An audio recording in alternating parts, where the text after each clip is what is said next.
It's a deadline that's been a long time coming. On January 1st, 2013, there's going to be a massive fiscal cliff of large spending cuts and tax increases. The Fiscal Cliff, a combination of tax hikes and spending cuts, set to take effect January 1st, 2013. We've got important decisions to make that are going to have a real impact on businesses and families all across the country. $503 billion. That is how much it could cost the federal government to go over the fiscal cliff. An impact that the Congressional Budget Office predicts would cause unemployment to skyrocket to 9.1%. Washington has a spending problem. Let's be honest, we're broke. $109 billion, almost half of those cuts, will come from the defense budget alone. One place in particular will be hit hard. The state of Virginia. In 2011, 13% of U.S. defense contracts were located in the Commonwealth. That's 9% of the entire state's economy. And here, in the defense hub of Hampton Roads, Virginia, home of the biggest naval base in the world, nearly half of the region's workforce relies on that one industry's help. The trickle-down impact would be inescapable. So we went to Hampton Roads and started talking to people in the port town of Norfolk. We met government contractors and small business owners. We talked to the mayor and spent time with a parent. Well, you gonna pass me? To get their perspective on how they think the fiscal cliff might affect them. Welcome to Fiscal Cliff, USA. When folks think of government spending, they think of businesses like Newport News Shipbuilding, sole builder of aircraft carriers, the largest employer in this region. It is the smaller businesses, the subcontractors, that really have dramatic effect. A business that we found that we're on our way to talk to called UHP Projects, which is run by a man named Mickey Boyer. Hi, Matt. Hey, good to meet you. We hear that sort of term, fiscal cliff. It seems theoretical. What's your sense of what that could or could not do to your business? The answer is a bad answer, and that's I don't know. I don't know what that's going to do, and that's a problem. What frustrates you about Washington, D.C.? They're our leader. I'm the president of UHP Projects, and I'm expected to set a certain path and a certain tone for the rest of the business. You know, grow up, Washington. We're in the trench. You're not having to fight for your paycheck every month, you know, like we do. Some background for you. UHP employs a little under 75 people, making it one of 500,000 small businesses of that size, all of whom are waiting for Washington to make a decision on the fiscal cliff.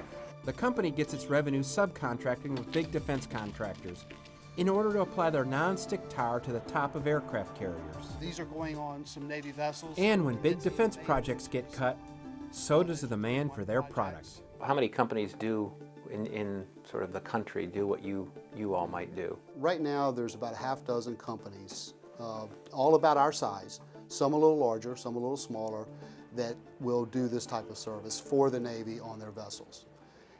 It's been a tough 2 years looking backwards and trying to maintain a steady amount of work to perform this service. Tell me a little bit about that. So what's the current number of people that work here? Well, at our peak, we were a $15 million company, and we had 150 employees. We're down to a 50 to a 75 employee company, and we're doing about 30% of what we were doing before, and it's very inconsistent. We're going to head to a Yorktown Bridge Dominion Power project.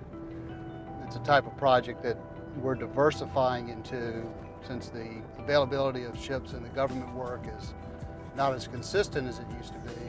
2 years ago, UHP's business was made up of 60% government contracts and 40% private. Today, that number has reversed. We're not Newport News Shipbuilding, we're not General Dynamics, we're not Lockheed Martin, so they have enough critical mass to be able to withstand decision making. We get hit with the same taxes and the same expenses that come with affordable health care, that come with capital gain tax increases. We have to pay those fees, but we don't have the money to withstand and maintain a presence the way that we're used to doing. What's your biggest worries here at work? Are we going to be here a year from now? Is this company going to survive? Do we have enough critical mass to weather the storm? I'm 51 years old and been working since I was 13. This is the first time since I was 14 years old that I've not been able to tell somebody, I don't know where your future is going to be 6 months from now. You have 5 children, right? Right. Four boys and a a girl. All adults now. Yes. If they were to come to you and say, "Oh, Dad, I want to go into the business," what would your advice be? Well, let me tell you, I hired my son, my oldest son. He worked for me for a year, did a great job as a mechanic on these pumps, went through the training process. I laid him off. You laid off your I had own to lay son? off my own son. So I've been through that, and there's no favorites. Spending cuts does not choose favorites.